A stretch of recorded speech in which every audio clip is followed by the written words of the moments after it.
Bonjour, nouveau numéro de Ça vaut le coup, l'émission qui donne du sens à votre épargne. Aujourd'hui, on vous parle de l'impact de la stratégie chinoise de zéro Covid sur le reste du monde. Bonjour Jean-Marie. Bonjour David.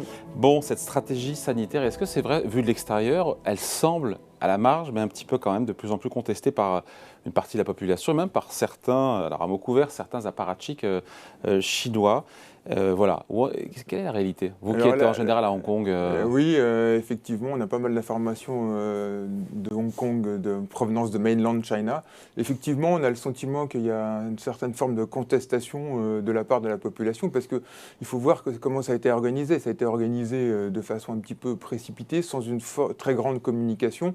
Et puis on sent bien aussi qu'il y a au sein des autorités chinoises, sans que ce soit vraiment dit, un certain nombre de tensions au sein de l'appareil chinois et des contestations à l'intérieur de l'appareil chinois sur cette politique justement de zéro Covid, parce que elle est très compliquée à mettre en œuvre avec le nouveau virus Omicron qui se diffuse très vite. Et donc il y a un impact très fort sur l'économie. Et cet impact, il tombe mal dans une année où justement le pouvoir avait réaffirmé un objectif de croissance ambitieux de 5 à 5,5%. Alors on a aujourd'hui pratiquement 200 millions de personnes en Chine qui sont en confinement ou en semi-confinement. Avec des résultats qui commencent à être probants, notamment sur Shanghai.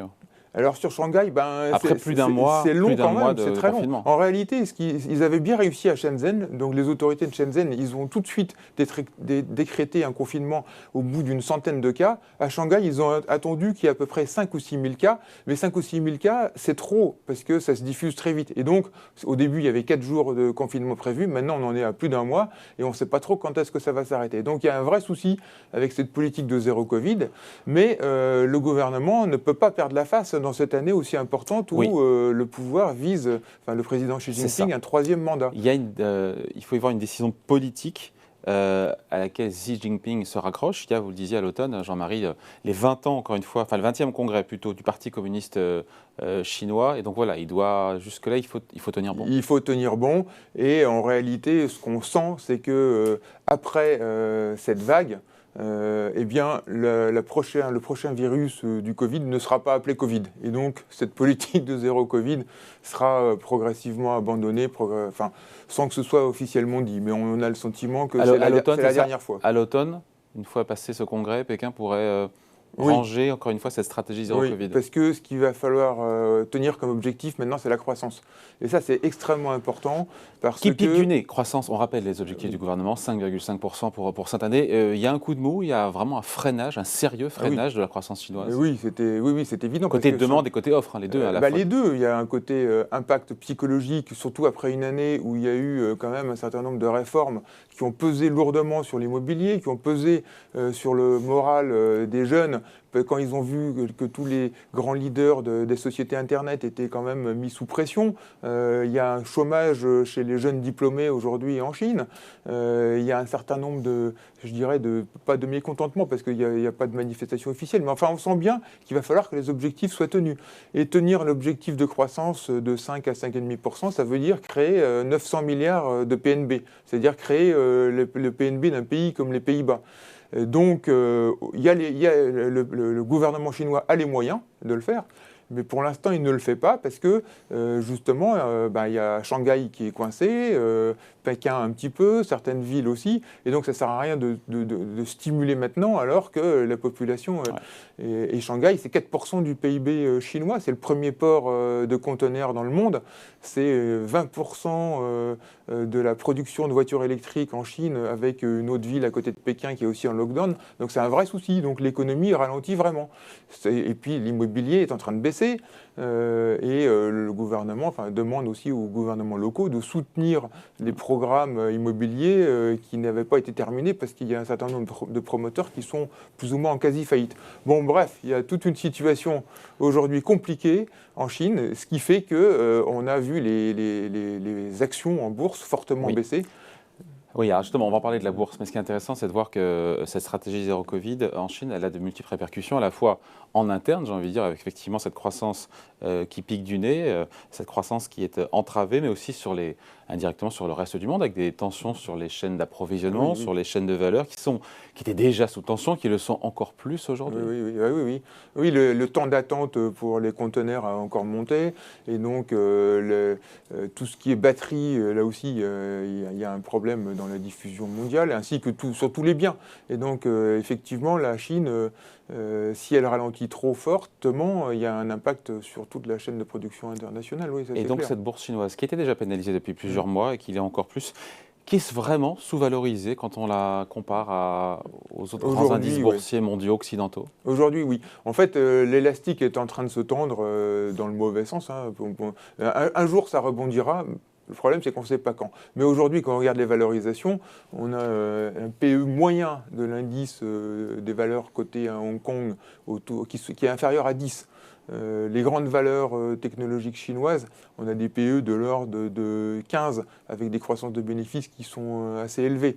Alors certes, il y aura peut-être des révisions à la baisse puisqu'il y a un ralentissement. Mm. Mais aujourd'hui, on a des flux de capitaux en plus qui sortent parce que pour la première fois depuis assez longtemps, bah, les taux à 10 ans américains sont passés au-dessus des taux à 10 ans chinois parce qu'on est en décalage de cycle monétaire en Chine et aux États-Unis. Donc on est à 3,15 aujourd'hui sur le 10 ans américain. Et donc il y a eu des sorties de capitaux des investisseurs internationaux qui étaient venus en Chine justement. Et donc du coup le yuan, le RMB chinois a perdu 4-5% en quelques temps, là, depuis quelques semaines. Donc on a des sorties de capitaux, on a un manque de confiance, on a une situation politique délicate avec ce qui s'est passé en Russie, qui se répercute un petit peu aussi vis-à-vis de la Chine, qui est un pays qui est Donc il faut être considéré hyper comme... contrariant Voilà. pour placer ses billes là-bas, quand Je même, non? dirais qu'aujourd'hui, on est en train de créer les conditions pour qu'un jour ce marché rebondisse très fortement.